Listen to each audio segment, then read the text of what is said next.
Hi guys, another project, another day. Welcome to Blind Central. We're here for another project in Parañaque City. As you can see, we have a lot of big windows, big glass windows. And with all of that, the client wanted privacy and heat protection. A perfect job for Blind Central. Tara guys, meron pang may Tesla pa dito sa likod natin. So, I'll update you guys. Let's see what we're gonna do with this beautiful home. Tara guys, come with me.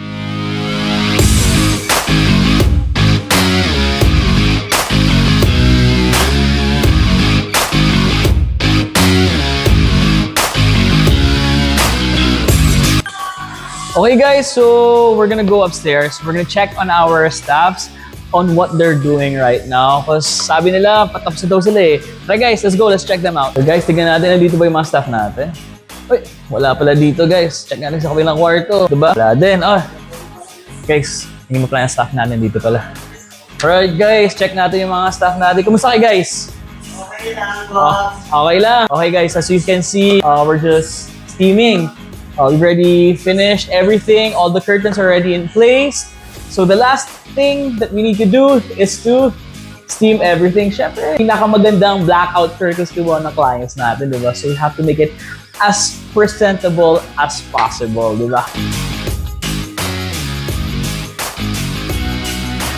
So guys, so kain tayo. Our client just gave us merienda after a successful installation upstairs sa third floor. Yun, kasama natin si JJ. Pakita mo si JJ, yan yung best installer natin. Second best. So, mga kasama natin sila kuya, yung mga staff nila ma'am, nandito kasama din natin, nakikimerienda din. Mamaya magbibigay pa daw yan ng Jollibee at McDo. Joke lang. Hindi, okay na ito guys. Okay na ito ron, basta may merienda. We're happy kahit anong bigay ng client. Okay guys, after we finish our merienda, we're gonna be finishing up. We're gonna continue our installation upstairs. Then, this will be the second phase of the project. And pakita mo, Carl. Yan yung cameraman natin, si Carl. Okay, alright guys.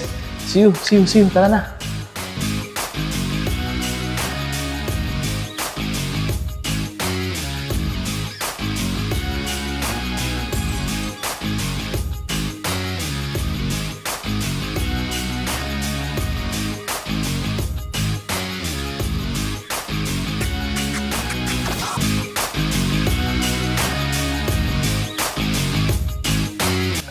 Okay guys, that's a wrap for today. We just finished the installation. So, inabot na kami ng tomorrow dito sa site namin. So, syempre, there's always another day. We're gonna be finishing the project maybe a few days from now.